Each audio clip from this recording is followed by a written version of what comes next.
Imaginem um país pequeno, espalhado em ilhas onde todos deveriam ser irmãos. Um povo que sobreviveu à fome, ao mar, à colonização e à seca. Um povo que, pela lógica da história, deveria ser o exemplo vivo de solidariedade e união. Mas, na prática, o que é que vemos?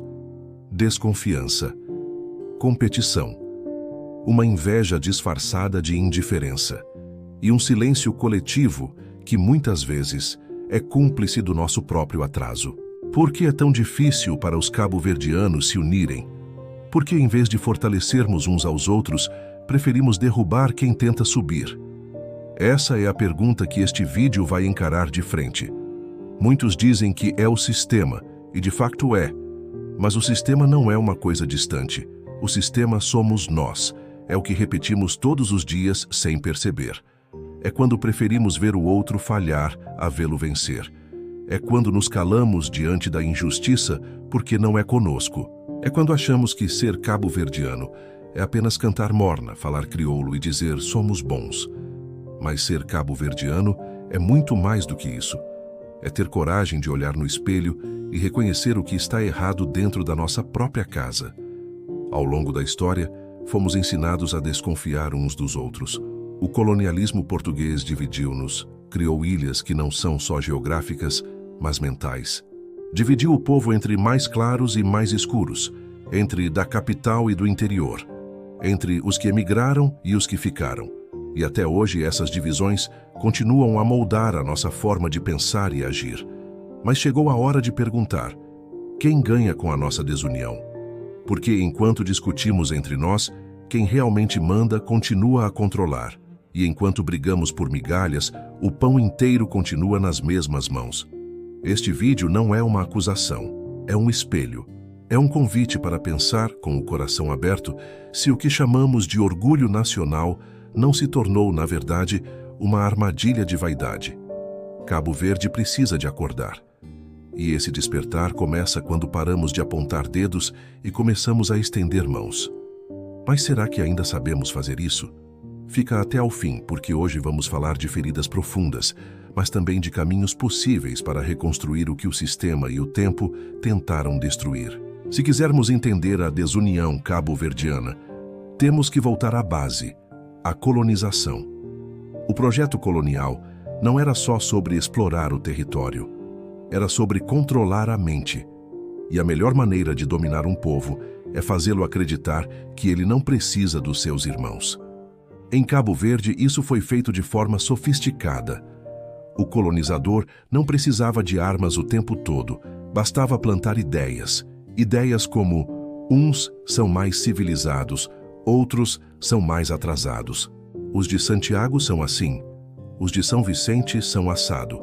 Os claros mandam, os escuros obedecem. Essas frases disfarçadas de cultura tornaram-se parte da nossa linguagem. E até hoje repetimos sem perceber. A elite colonial criou uma divisão entre os assimilados e os indígenas.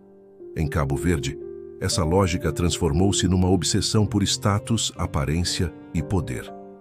O povo aprendeu que, para ser respeitado, tinha que se parecer com o colonizador, falar como ele, vestir-se como ele, pensar como ele. E o resultado foi trágico. Perdemos o sentido de comunidade. Cada um começou a correr sozinho, como se o sucesso de um dependesse da queda do outro. Quando olhamos para o presente, vemos que essa mentalidade continua viva. Nos bairros, nas escolas, na política, nas redes sociais. Em todo o lugar há uma competição doentia. Em vez de nos apoiarmos, zombamos dos erros alheios. Em vez de criarmos redes de solidariedade, alimentamos fofocas. Em vez de celebrarmos conquistas coletivas, só valorizamos o sucesso individual. Isso não é por acaso. É uma herança. E como toda a herança colonial, foi planeada para nos manter pequenos. Porque um povo dividido é fácil de governar.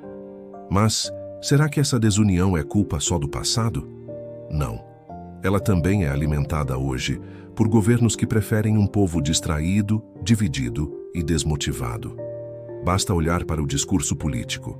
Em vez de unir, divide. Quando um jovem fala a verdade, dizem que ele é revoltado. Quando alguém luta pela mudança, chamam-no de invejoso ou ingrato. Assim, quem pensa é silenciado, e quem se cala é premiado. Mas há outro problema mais profundo: o medo. O medo de confiar, o medo de ser traído, o medo de sonhar junto. Depois de tantas desilusões, o povo perdeu a fé uns nos outros. E sem confiança, não há união possível. A pergunta é: como reconstruir essa confiança? A resposta talvez comece com a memória. Precisamos de nos lembrar de onde viemos. Cabo Verde nasceu da resistência, não da submissão. Os escravizados que aqui foram trazidos criaram uma nova cultura, uma nova língua, uma nova forma de existir. Essa capacidade de se reinventar é o que nos faz únicos. Mas esquecemos-nos disso.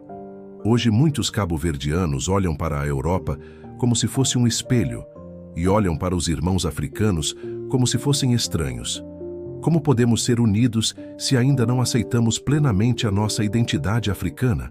Enquanto não nos reconciliarmos com as nossas raízes, continuaremos divididos. É hora de relembrar o sentido da palavra juntamon. Unir não é concordar em tudo, é caminhar junto, mesmo com diferenças. É entender que o sucesso de um é força para todos e que, quando um cabo-verdiano cai, o país inteiro perde. O nosso povo é pequeno em número, mas gigante em potencial. O problema é que esse potencial está disperso, cada um a lutar por si. Mas imaginem se toda essa energia fosse canalizada para o coletivo. Imaginem se os artistas, os jovens, os agricultores, os emigrantes e os estudantes se unissem por um mesmo propósito. Cabo Verde seria imparável. E talvez esse seja o maior medo de quem está no poder: ver o povo acordar e unir-se. Porque quando o povo se junta, não há governo que controle, não há elite que divida, não há mentira que dure. Talvez o maior inimigo de Cabo Verde nunca tenha sido a seca, nem a pobreza, mas sim a desunião. Porque enquanto lutamos uns contra os outros, o verdadeiro poder continua no mesmo lugar. E o mais triste é que essa desunião não é natural. Foi ensinada, repetida e normalizada. Mas o que foi aprendido pode ser desaprendido. A cura começa quando paramos de ver o outro como ameaça. Quando entendemos que o sucesso do vizinho não é o nosso fracasso, mas uma prova de que é possível vencer. Quando um jovem do Tarrafal apoia um irmão do Mindelo. Quando um emigrante ajuda a reconstruir e não apenas a enviar dinheiro. Quando os que ficaram param de julgar os que partiram. Quando todos nos lembramos que somos o mesmo povo, feito de resistência, mistura e esperança. Não precisamos de discursos bonitos sobre união nacional. Precisamos de gestos reais, de líderes que inspirem pelo exemplo, não pela vaidade. De cidadãos que compreendam que mudar o país começa na forma como tratamos uns aos outros. A união não virá de cima, virá de baixo, do povo, das ruas, das conversas sinceras, dos projetos coletivos, dos que acreditam que Cabo Verde ainda pode ser mais do que sobrevivência. Ser unido não é ser igual, é respeitar a diferença, mas remar na mesma direção. E se há uma direção para a qual precisamos de remar, é a da dignidade. Cabo Verde só vai mudar quando cada cabo-verdiano entender que o destino do outro também é o seu.